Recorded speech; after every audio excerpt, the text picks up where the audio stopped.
Existe otra realidad junto a la realidad cotidiana, donde lo fantástico coexiste con lo normal. El universo que habitamos es aún hoy un lugar lleno de cosas increíbles. Solo hay que saber verlo o saberlo buscar.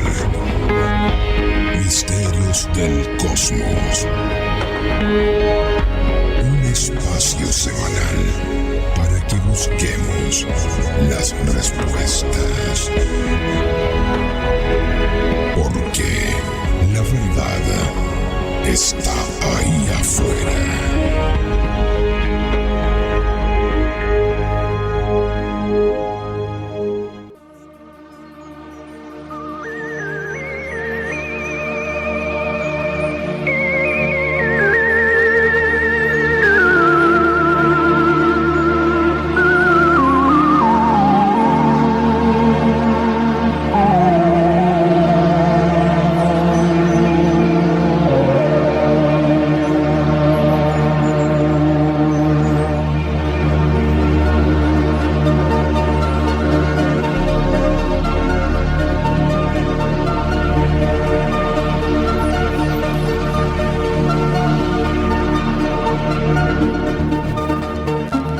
Señoras, señores, amigos y amigas, sean todos bienvenidos a un nuevo capítulo, un nuevo programa de Misterios del Cosmos.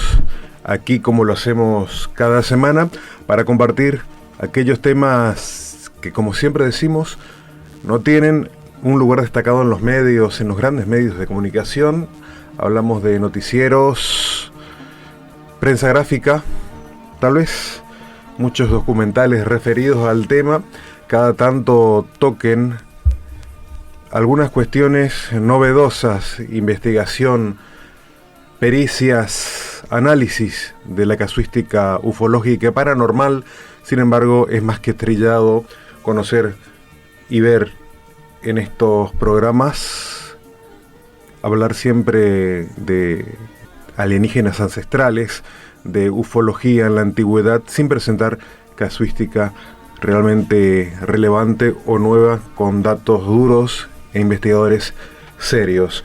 Nosotros cada semana aquí traemos este resumen y este contacto con destacados periodistas, investigadores y también, como no, con testigos que hayan tenido la posibilidad de vivir eventos extraordinarios. Mi nombre es Pablo Mastot y estaremos, como cada semana, con un equipo de amigos seguidores de la temática, tratando un tema en particular. Hoy con temática paranormal.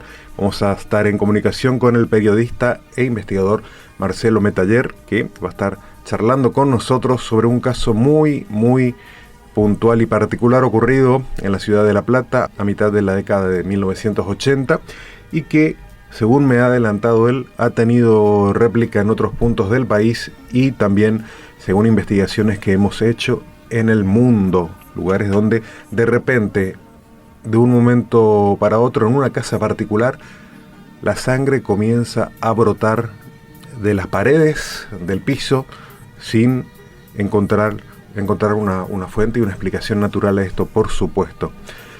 Nahuel, bienvenido a un nuevo capítulo de Misterios del Cosmos. Gracias, Pablo. Buenas noches, queridos amigos, en esta aventura radial que damos a conocer como Misterios del Cosmos.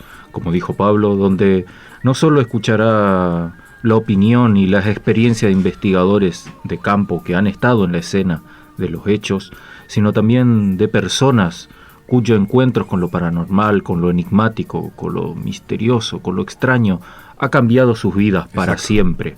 Exactamente. Algo que abordamos con total seriedad, sin llevarlo a la mofa que por desgracia muchas veces vemos, y que esperamos que pueda abrirle la mente y les anime a contar sus experiencias.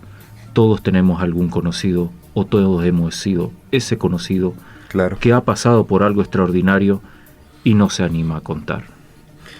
Tenemos que comentar que Nuestro programa también se está emitiendo, no solamente acá en la ciudad de Corrientes, a través de la FM 93.1, sino que también está saliendo ahora por En Paso de la Patria, ¿no? En una FM colega. Efectivamente, Pablo, a través de la 94.3 FM Infinito, que Así se puede escuchar a través de Paso de la Patria. Desde Paso de la Patria también transmitiendo para el interior de Corrientes y supongo que también zona de Paraguay, que puede estar escuchando también a través del aire, del éter, como se decía antes, nuestro programa cada fin de semana. Y saludamos también a nuestro amigo Nico de Gerson, que está colaborando siempre con nosotros y también nos transmite a través de la 96.5 cada domingo a las 10 de la noche y cada jueves también a las 10 de la noche por la 96.5. En el tren de saludos también vamos a saludar, si nos queda tiempo, trataremos de intentar una comunicación con nuestro amigo Juan Bergna también, que el próximo martes a partir de las 23 horas aquí en Zapucay FM arranca su programa de experiencias paranormales, relatos paranormales. Nuestro amigo Juan Berna, a quien hemos entrevistado en varias oportunidades, va a estar, por supuesto, trayendo todo el material que él, como investigador y explorador urbano de lo paranormal, ha recolectado durante todos estos años. Vamos a tratar de charlar con él hoy, si nos queda algo de tiempo. Si no, próximo domingo seguramente estaremos en conversación para iniciar un poco también esta temática paranormal aquí en la FM 93.1. Adelantamos esta charla que vamos a tener en minutos nada más a través del teléfono con el periodista Marcelo Metaller. Vamos a este clip que tenemos preparado ya, introductorio, para el tema que vamos a estar tratando en esta noche de misterios del cosmos.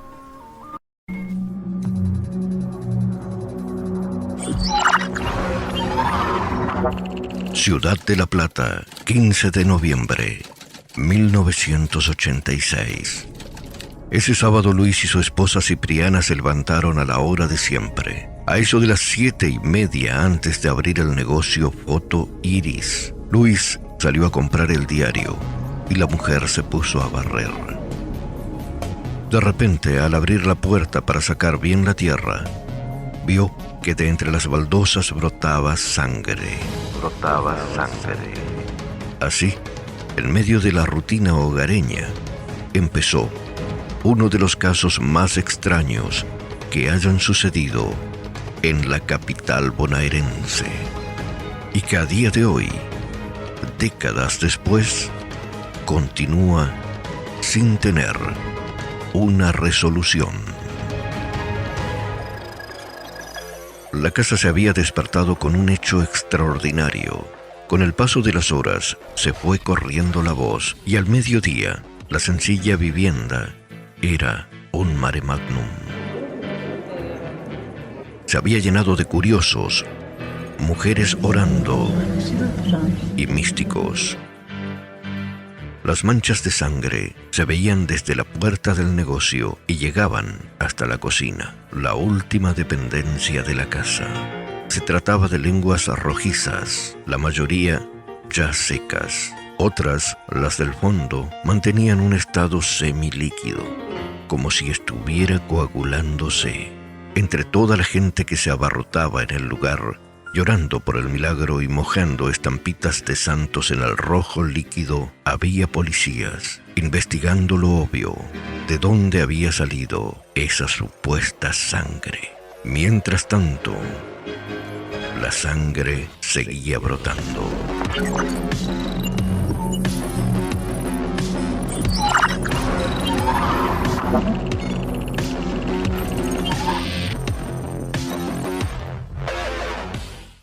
De vuelta en esta noche de misterios, ya estamos en contacto con la ciudad de La Plata.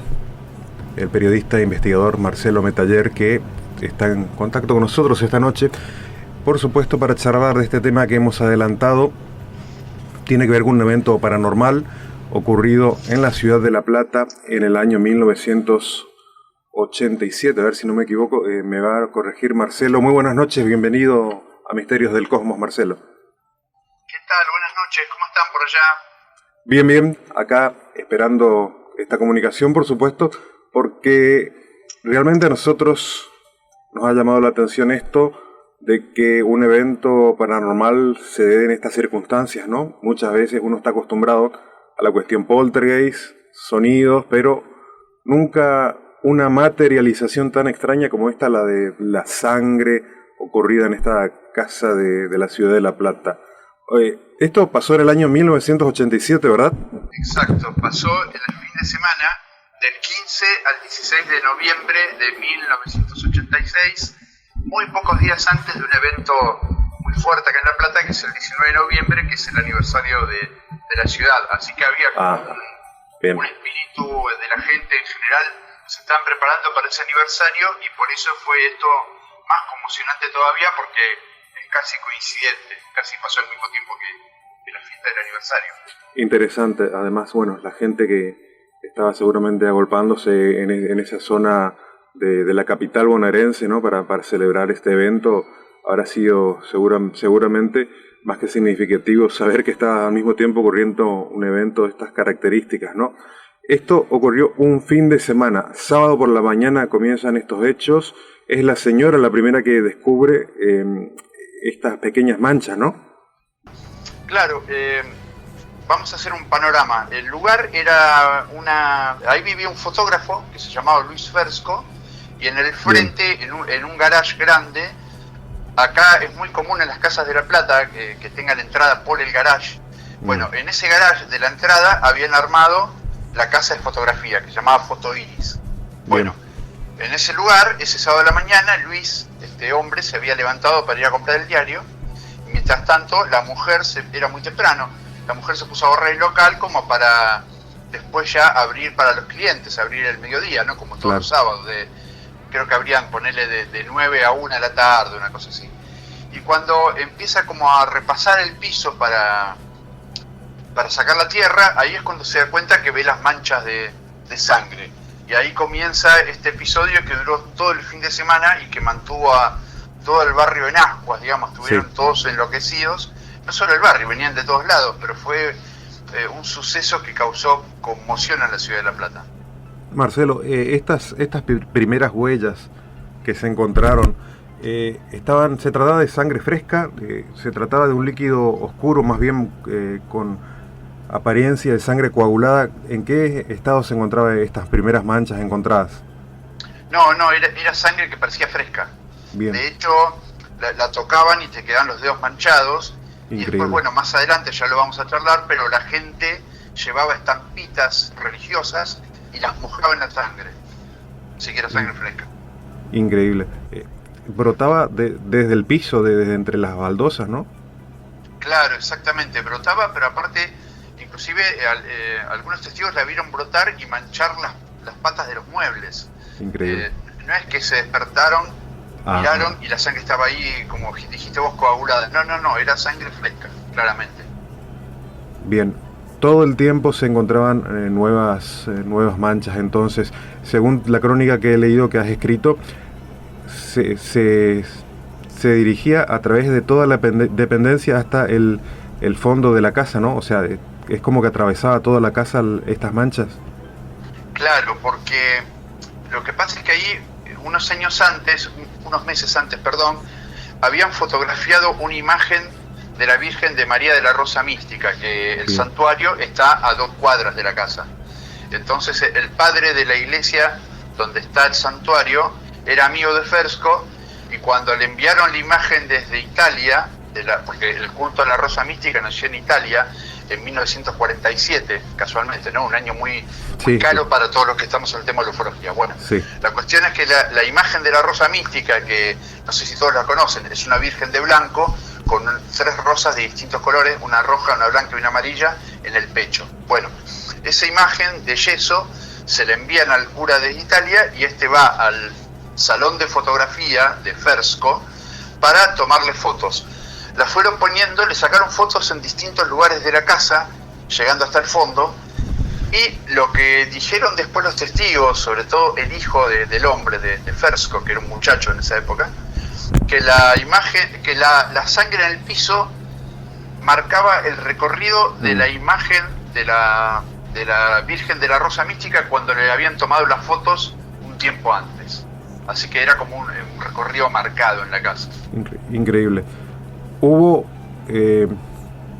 algún tipo de investigación policial, investigación formal de acuerdo al... primero, no sé si hizo denuncia en el momento de descubrir estas manchas, y si se ha apersonado en algún lugar alguna autoridad policial o de seguridad para investigar el hecho? Sí, claro, de inmediato. Lo primero que hicieron fue llamar a la policía porque encontraron sangre y se inició una investigación por... La primera hipótesis que se buscó era que era sangre de un cadáver. Entonces la cosa era, bueno, ¿qué pasó? ¿Dónde salió esa sangre? ¿Murió alguien? Entonces apareció esta sangre. Entonces la policía llegó, tomó muestras de sangre. Mientras pasa esto, se empezó a remolinar los vecinos y se armó un lío bárbaro. Pero mientras tanto, sí, la policía verificó. Todos los periodistas iban a preguntarle al jefe de policía de la zona donde estaba ocurriendo la investigación a ver qué es lo que sabía. El hombre, la verdad, no tenía idea, no entendía nada, pero sí estuvo también ahí en la casa. Estuvo también un juez que fue como a verificar, y lo único que se supo, primero, que era sangre, sí, eso se averiguó, y que era sangre tipo A más, digamos, la sangre más común. Claro. Pero que era sangre humana, no era otro tipo de líquido, porque otra hipótesis muy posterior es que hay una especie de hongo que se reproduce en colonias muy grandes y que a primera vista parece una mancha de sangre. Lo que pasa es que se tienen que dar condiciones muy determinadas en el lugar, cierto tipo de humedad, depósitos, bueno, y acá no tenía nada que ver con las condiciones de la casa, digamos, no explica lo que ocurrió ahí, lo del hongo. Además tampoco lo explica desde el punto de vista de que cuando se analizó el líquido era sangre humana, efectivamente. Bien, solamente en el piso se hallaron estas marcas, brotaba solamente de entre las baldosas, entre los cerámicos de la casa. Otro lugar de la casa donde haya ocurrido esto, las paredes, por ejemplo, escaleras, techo, donde se haya visto algo similar. No, solo en el piso, y como te decía antes, al brotar y saltar, manchó muebles, y hay fotografías que están en la nota que vos mencionaste, que donde se ve una puerta, como que al saltar la sangre hay manchas hemáticas en una puerta, pero no aparecieron las paredes, ni en el techo, en ningún otro lado.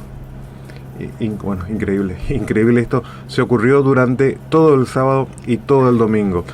Así como apareció esto, luego de un día para otro deja de brotar la sangre, ¿ocurrió algo más que haya dado por finalizado este más que extraño evento? O digamos que ocurrió todo durante el sábado y el domingo desapareció las primeras manchas que se encontraron el sábado por la mañana. No, digamos, brotó todo el sábado, estuvieron todo el domingo también brotó sangre, que es donde todo ese fin de semana de locura que iba la gente pensando que era un fenómeno, vinculándolo fundamentalmente con la Rosa Mística. La gente en un primer momento pensaba eso, porque sabía la cuestión de la imagen que había estado ahí, y además la iglesia estaba muy cerca. Entonces, bueno, todo el mundo fue a mojar estampitas, a rezar a la puerta de la casa. Todo el mundo quería entrar, la verdad que era un lío bárbaro porque no era un lugar muy grande. Claro.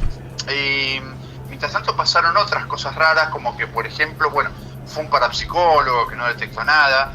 También, según cuenta una historia recogida por un periodista que estuvo en ese momento, apareció un auto negro que bajaron 4 personas todas vestidas de negro, entraron a la casa y una de las personas dijo, ocurrió lo que esperábamos, se subieron al auto y se fueron. Ese relato, ese detalle es increíble, y digamos, le suma una cosa más extraña a todo esto, que es muy extraño, sí. Pero el domingo desapareció el tema del brote de sangre, y después ya no hay muchas más noticias con respecto a lo que pasó en la casa. Después ya se conoce un poco más de la investigación policial, pero yo supongo que después de la locura del fin de semana esta familia habrá quedado tan interesada que lavaron todo directamente. Ya tenían las muestras, las fotos, todo. Entonces dijeron, bueno, a la gente dijeron, váyanse, ya está, ya terminó. Y además, como te digo, 3 días después fue el aniversario de La Plata, y acá en la ciudad es algo tan fuerte que la gente, debe haber sido el comentario de ese 19 de noviembre, yo no vivía en La Plata en esa época, así que no, la verdad que no lo sé, pero el hecho en sí se circunscribió a ese fin de semana. Con respecto al lo que mencionaste, el tema de la iglesia, ¿hizo su presencia en la casa algún enviado de la iglesia? ¿Tomó alguna postura en la iglesia sobre el evento? ¿Hizo alguna mención sobre el caso? El padre Ángel Dauro, que era el cura que había recibido la imagen de la Rosa Mística, que era amigo del dueño de casa, fue ese fin de semana y bendijo la casa. Eso Bien. fue lo único que hizo. Después la iglesia nunca se pronunció sobre el caso. De hecho, yo estuve hace poco en la iglesia de la Rosa Mística, hablé con el cura actual, Sí. después de casi 40 años. Él conocía el caso, me explicó la historia de la imagen de la Virgen, de cómo habían llegado, cómo se le habían enviado al cura Perdón, yo dije Italia, pero se lo habían mandado desde Alemania. Alemania. La imagen esta famosa. Bueno, pero después no tenía idea cómo había seguido el asunto, ni la iglesia nunca se pronunció. Son hechos que es muy difícil que haya una voz oficial Claro. de la iglesia. Ya sabemos que cuando ocurre lo que se denomina un milagro, es muy reacia la iglesia a decir esto fue un milagro si no hay una investigación muy profunda. Probablemente lo hayan hecho y haya quedado solamente para la vista de los sacerdotes o de quien sea que está a ese nivel, pero que nunca se hizo público eso. Bien. Con respecto a los habitantes, a la casa misma, ¿sigue existiendo el edificio, en el lugar? ¿Volvió a repetirse algún tipo de evento? ¿Sabés que haya existido o se haya repetido meses o años después algo similar, algún otro evento paranormal en ese lugar?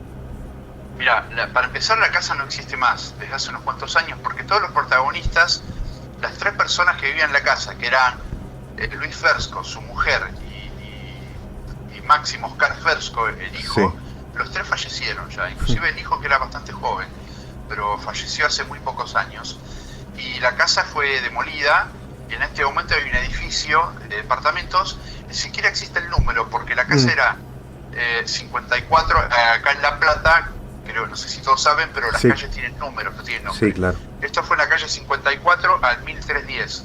Vos pasás ahora y mira, del 1312 salta al 1318. No existe más ni siquiera el número de la casa. Y así que no. Pero sí hubo otros hechos paranormales, siempre A ver. según el hijo de Luis Fersco, que dijo que había visto en una pared aparecerse una especie de entidad que tenía la pinta de un soldado romano, ¿viste? Con el casco, él dijo, Claro. con el casco como un escobillón, ¿viste? El famoso Sí, sí. casco, bueno, de los gladiadores, exacto. Sí. Y que una imagen así que había visto. Y él interpretaba, lo que pasa es que eso ya es una interpretación personal de él, ¿no? Que lo que había habido en esa casa era una especie de lucha entre la energía de la Rosa Mística y la energía de ese que era un ser negativo. Pero bueno, eso es lo que él contó en una entrevista. Obviamente que ya no se puede ni siquiera sacar ninguna conclusión ni repreguntarle nada porque él ha fallecido, lamentablemente. Pero sí, ocurrió eso según él. Pero otro brote de sangre o alguna cosa de esas, no, nunca más. Nosotros, bueno, ayer te comentaba que estuve averiguando un poco casuística similar y encontré algo en Georgia, Estados Unidos. Vos me decías, como adelanto, que hubo un caso muy similar a este de La Plata, pero ocurrido en otro lugar de Buenos Aires, ¿es así? Claro, bueno, el caso de brote de sangre, exactamente. Ese que vos mencionaste, el de Georgia, que es un caso muy interesante en el que una persona, un matrimonio mayor, Sí. vivía en una casa los dos solos y una mujer se estaba bañando, cuando se baja de la bañera tenía el piso lleno de sangre. Bueno, eso fue en el 83. En 1987 hubo otro caso parecido en un pueblito entre la frontera de Brasil con Uruguay, que ahí lo descubrió la hija de la casa. Pero hace muy poco, en 2014 fue, Sí, sí, 2014, hubo un caso en una ciudad de la provincia de Buenos Aires. Me reservo el nombre del lugar porque es una investigación en curso. Bien. Pero igual te voy a dar detalles como modo de adelanto porque es algo que solamente conoce la gente de Saladí. Casi digo el lugar, pero no lo voy a... No, casi me piso. La cuestión es que la sangre ahí brotó en un taller de una imprenta, y lo notable es que el lugar, como fue hace tan poquito, el lugar después fue cerrado porque falleció el propietario. Yo hablé con el hijo del propietario y todavía están las cajas con sangre. Todavía hay manchas de sangre en el piso, en una silla, en unas cajas. Y esas cajas, ¿sabés qué hay adentro de esas cajas? Estampitas de santos. A mí, yo cuando vi las fotos y me contaron la historia, me quedé helado. Es una investigación que empiezo a hacer ahora en los próximos meses, ir para allá hasta en un fin de semana, hablar con el protagonista principal falleció, pero están los hijos, el hijo y el nieto, así que ellos me dieron mucha información, quiero hablar con ellos en persona y sobre todo ver el lugar, que es algo que no todos los días se consigue, un lugar así que se haya mantenido. Claro, mantenido, sí. Esté todavía con los rastros semáticos, que además las fotos de las cajas de estampillas de santos con las manchas de sangre, a mí me puso la piel de gallina realmente. Estamos hablando de un lugar, un taller donde de un día para otro, como en todos los casos, ¿no? De minutos para otros se empieza a observarse esta especie de brote de líquido sanguinolento, sangre para ser más claro. Este taller luego se cierra con la muerte del dueño y el lugar queda preservado así como estaba en ese momento. Exactamente, tal como decís, el lugar quedó preservado, nunca más se abrió ni se tocó y nada, y yo cuando se publica la nota, porque la gente de Al Filo de la Realidad, donde está Gustavo Fernández, Emanuel Giudice, Quique de Marzo, tuvieron la amabilidad de publicarme el artículo es una versión extendida. Yo ya había publicado algo antes en la agencia de noticias de trabajo. Pero ellos me preguntaron si yo quería publicar algún artículo más largo y les dije, les voy a dar algo que tengo guardado, porque este artículo yo tenía una versión más larga, entonces lo armé bien, le agregué más cosas y ellos lo publicaron. Bueno, cuando ellos publican el artículo, alguien deja un comentario, yo no me acuerdo si era en Instagram, ahí comenta, no, donde yo vivo le pasó a mi abuelo, bueno, y ahí me conecto con esa persona y empezamos a charlar y fue cuando me contó el tema. Por eso digo, es algo que he conocido en esa ciudad, nada más en ese pueblo de la provincia de Buenos Aires, pero no trascendió las fronteras del lugar y por eso no ha ido todavía ningún investigador a verlo. La verdad que va a ser algo apasionante. Mira, justo acá nos está siguiendo Emanuel, dice un enorme abrazo al amigo Marcelo, Emanuel Giudice, también desde Hernandarias, y bueno, todo el equipo que tiene él también allí, que ya estuvimos hablando, vamos a volver a hablar también porque hay un artículo muy interesante, creo que es de Gustavo, donde habla de los fenómenos forteanos ocurridos en Hernandarias. Vamos a ver si lo tratamos aquí en el programa. Y sé que ustedes también estuvieron por Capilla del Monte, pero todavía no quiero extenderme por ese lado con el tema de las investigaciones y las exploraciones que han hecho en Capilla del Monte. Ustedes, sí, como te había dicho al principio de la comunicación, sos de La Plata y quería saber qué adelanto nos puede dar sobre un caso también muy famoso allí, que es el de los enanitos. Se dio a conocer como los enanitos verdes de La Plata, ocurrido también a principios de los 80, ¿no? Claro, eso fue entre fin de noviembre y principios de diciembre de 1983. Fíjate que también coincide con una época como de euforia, porque era a pocos días de la asunción de Raúl Alfonsín como primer presidente democrático después de 7 años de dictadura. Fue en esa época, fue algo muy notorio. Hay detalles que son interesantes, como que, por ejemplo, la mayoría de los que vieron estos enanitos eran chicos de entre 10 y 12 años. Pero te estoy hablando como si te dijera, el 90% de los testigos eran chicos de esa edad y varones. Esto empezó, así como adelanto, te cuento, justamente, empieza un día que en una casa abandonada, en un barrio que se llama Villa Montoro, que es un barrio que está en las afueras de la ciudad de La Plata, un barrio que era un barrio humilde, donde había esos barrios, viste, que están como en las afueras de la ciudad, que tenés, capaz que hay 4 casas por manzana, una casa acá, otra allá, bueno, había una casa donde vivía un hombre con su sobrino, que no trataba mucho a nadie, y un día se fueron, desaparecieron, y y la casa quedó vacía y de a poquito los vecinos empezaron a hacer lo que pasa cuando la casa queda abandonada. Los chicos empezaron a meter, alguien le sacó una persiana, otro le sacó la puerta, bueno, la cuestión es que la casa quedó pelada. Y un día de noviembre de 1983, un chico ve como un ser de pequeña estatura, de color verde, justamente ahí en la casa. Y que le llamó la atención, después le contó a los padres, no le dieron mucha importancia, pensaron con la fantasía, después otro vio otro, después una chica, una de las pocas personas adultas que vio a uno de los enanitos, quedó horrorizada. Lo que sí dio un dato interesante, que el ser tenía la misma estatura que su hijo de 1 año. Interesante, o sea, lo pudo comparar, y que la risa del ser, porque eso es otra cosa interesante, muchos escucharon reírse a los enanitos. Esta chica dijo que la risa del ser parecía un perro gimiendo. Después hubo muchas interacciones, hubo chicos que les tiraron piedras, otros que intentaron jugar con ellos, digamos, es una casuística enorme, algo impresionante. Yo creo que junto con esto que estamos hablando hoy, de la casa que brotó sangre, es el otro caso más importante a nivel paranormal, porque obviamente con los años se lo relaciona con la ufología. Sí. De hecho hubo ufólogos investigando, gente que ahora me conocía incluso, pero es algo para mí más paranormal o multidimensional, para discutirlo, pero realmente fue un hecho impresionante y del cual en pocos meses se cumplen 40 años. De hecho yo estoy preparando un libro increíble. Que no sé si lo voy a llegar a editar para diciembre del 83, pero bueno, quiero tener preparado, que sea un primer borrador, para presentarlo. Pero sí, es un caso alucinante y mi caso favorito junto con este que estamos charlando hoy. Bien, por supuesto, vamos a pedirte que pases de nuevo por los micrófonos en ese momento para charlar sobre este material que estás preparando. Te cuento, cruzando acá el río Paraná, del otro lado del charco, por decirlo así, tenemos un investigador ovni también, tocayo tuyo, Marcelo Castillo.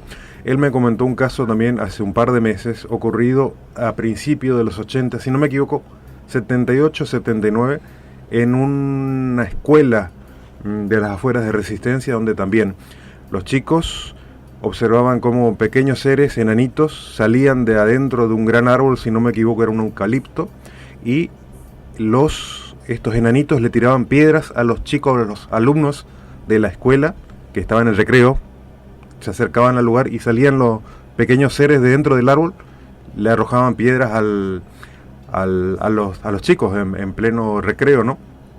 Esto ocurrió durante 1 o 2 tardes aproximadamente. Se dio a conocer a través de los maestros, de los profesores. Estuvo un investigador ovni en ese lugar, Osvaldo Sánchez, del Chaco. Salió publicada la nota en un periódico también del Chaco.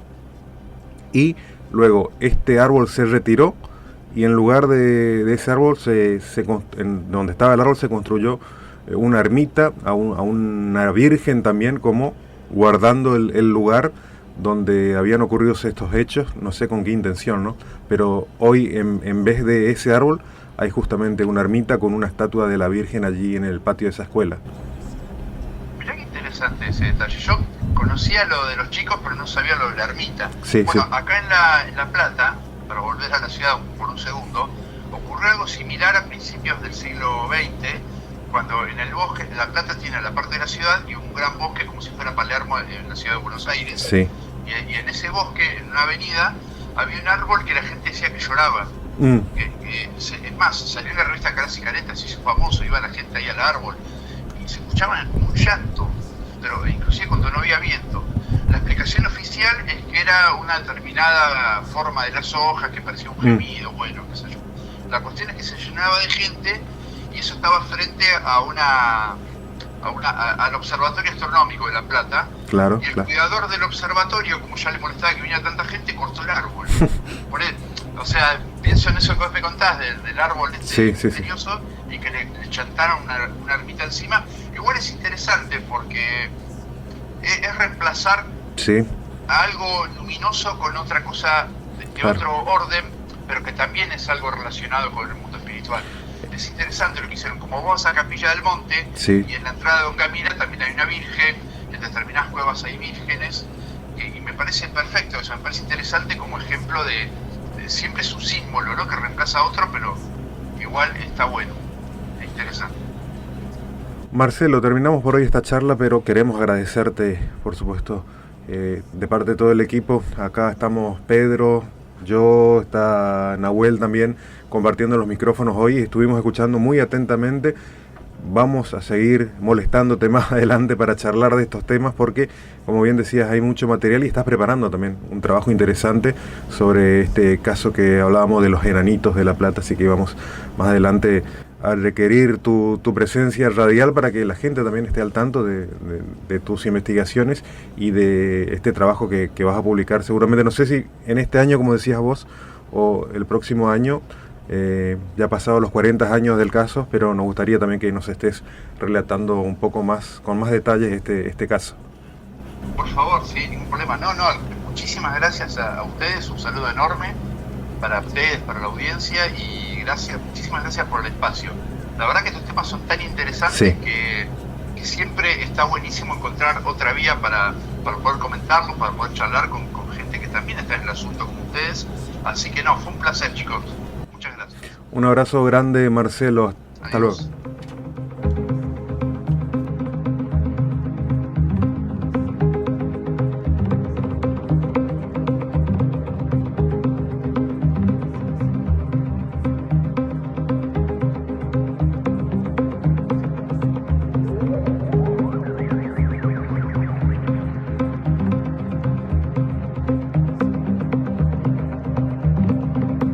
En menos de 48 horas se registra un nuevo femicidio en la provincia de El Oro.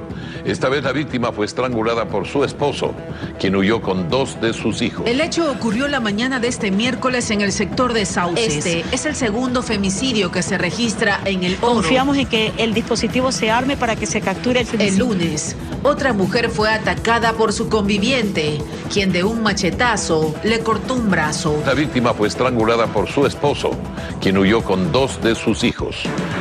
Hay gente que piensa que este tipo de noticias es algo nuevo, pero hoy te vengo a relatar un hecho del siglo XIX. Soy Nico de Gerson y te paso el dato.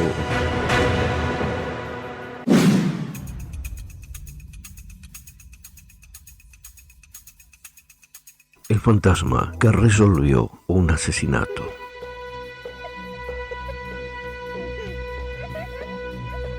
Este es uno de los casos más sorprendentes de la historia, puesto que la aparición por parte de la asesinada a su madre facilitó los datos para capturar al criminal. Vamos a la historia. Cuando uno se mete en pleitos, puede ocurrir cualquier cosa. Incluso que el testimonio de un fantasma salga a relucir para resolver un terrible caso de asesinato.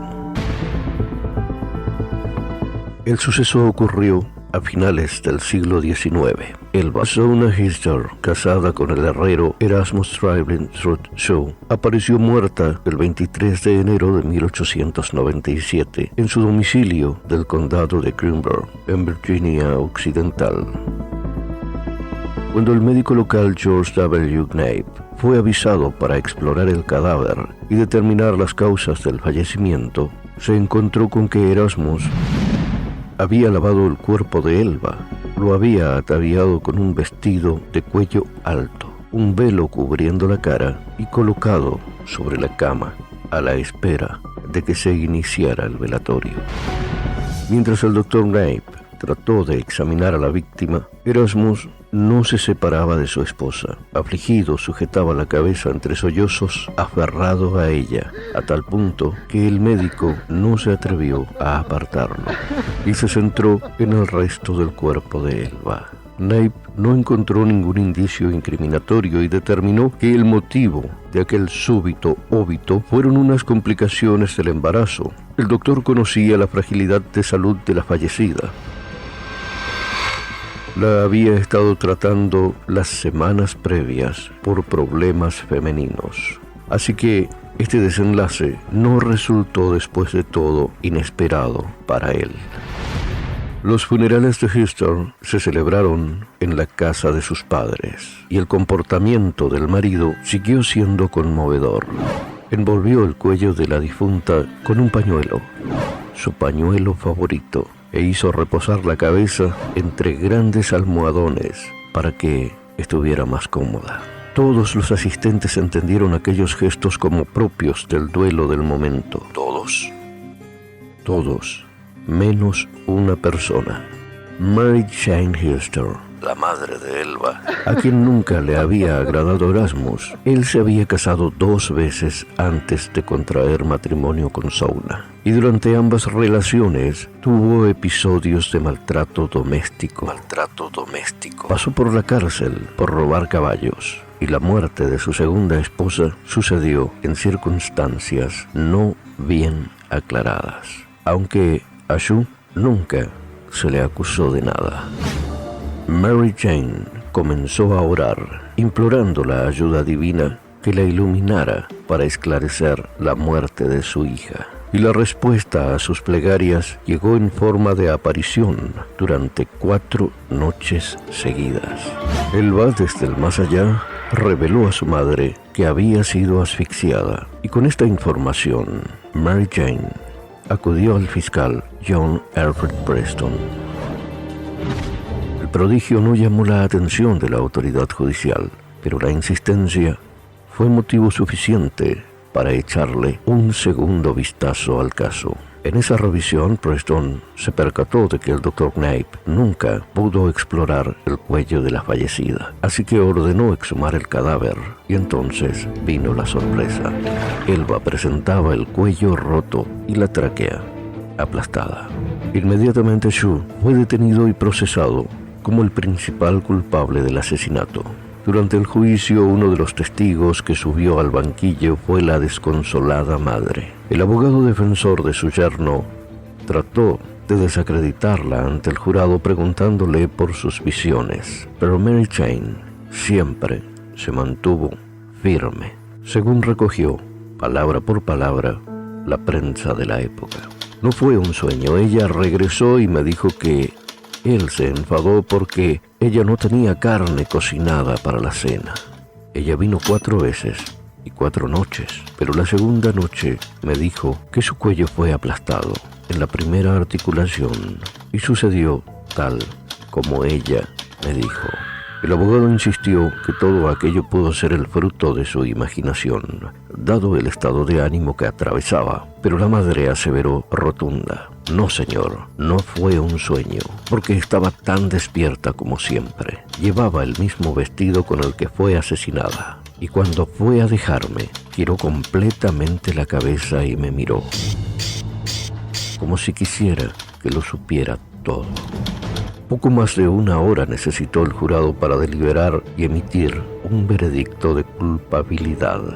Shu terminó sentenciado a cadena perpetua, aunque apenas vivió unos años más. Murió en 1900 por un doble cuadro de sarampión complicado con neumonía. Terminado el pleito con la sentencia firme a su lado, Mary Jane difundió a los medios que el testimonio fantasmal había sido la principal prueba para resolver el caso. Hoy en día, en esa localidad donde terminó su vida Souna, hay una placa recordando este juicio que termina diciendo: el único caso conocido donde el testimonio de un fantasma ayudó a resolver un asesinato.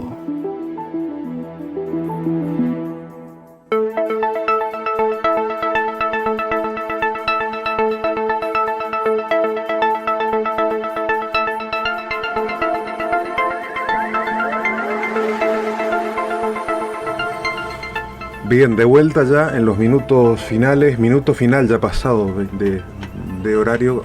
Vamos a saludar a toda la gente que nos estuvo acompañando, Nahuel.